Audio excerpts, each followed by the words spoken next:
임대차 3법. 무엇이 문제일까요? 임차인을 위해서 만들어진 법이라고 하는데 그럼 좋은 법 아닙니까?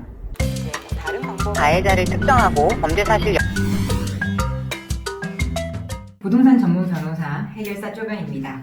임대차 3법에 대해서 최근 이슈가 너무 크게 되고 있고 또 곧 통과시킬 거다 이렇게 말을 하고 있으니까 먼저 영상을 만들어 봅니다.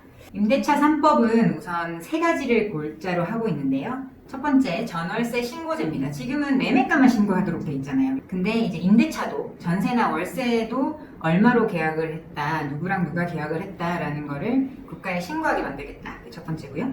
두 번째, 전월세 상한제. 그러니까 지금은 임대인 마음대로 이제 아파트 전세 가격을 정하고 있잖아요. 물론 시장의 가격에 따르기는 하지만 그런데 앞으로는 갱신할 때마다 5%, 그러니까 그 전에 받던 전세나 월세의 5%만 증액할 수 있다. 이렇게 한계를 두겠다는 게 전월세 상한제입니다. 또 세 번째, 이게 가장 문제가 되고 있는 부분인데 갱신 청구권이에요. 지금은 2년 계약을 하면 2년이 종료되면 서로 합의하에 갱신을 하거나 아니면 임대인이 원하지 않으면 나가라, 임차인이 원하지 않으면 나가겠다 이렇게 할 수 있는 건데 앞으로는 임차인이 원하면 무조건 갱신을 해줘야 된다는 겁니다. 그 기간은 지금 안마다 조금씩 다른데요. 2+2, 그래서 2년 계약하면 2년 한 번 더 갱신할 수 있게 해주겠다는 안도 있고 2+2+2, 그러니까 총 6년 살 수 있게 해주겠다. 또 어느 의원께서는 종신, 그러니까 무제한으로 임차인이 원하면 계속 살 수 있게 해주겠다는 법안이 올라와 있기도 한데 어느 쪽이 통과될지는 모르겠습니다. 이 갱신 청구권의 경우에 상가임대차에는 이미 적용이 되고 있죠. 그전에는 5년이었다가 지금은 10년까지 갱신 청구권을 인정을 하고 있습니다. 이거를 이제 주택에도 도입을 하겠다는 뜻인데요. 돈 없는 임차인에게 굉장히 도움이 되는 법안인데 무엇이 문제가 되겠느냐라고 생각하실 수도 있지만 그렇게 간단한 문제가 아닙니다.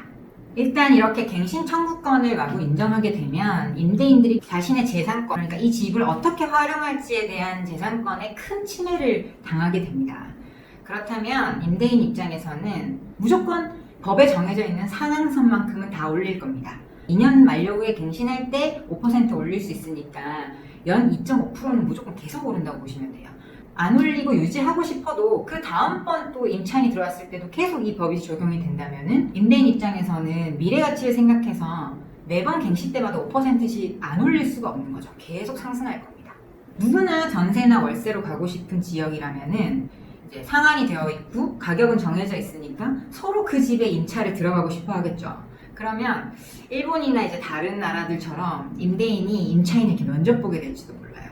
그냥 우리 집을 장기간은 6년, 뭐 어느 정도 길게 되는 기간 동안 계속 쓸 사람이니까 문제를 일으키진 않을지, 집을 훼손하진 않을지 이런 걱정이 될 수 있잖아요. 그러니까 당신의 직업은 무엇이며 어떤 용도로 이 집을 사용할 것이고 식구는 총 몇 명입니까?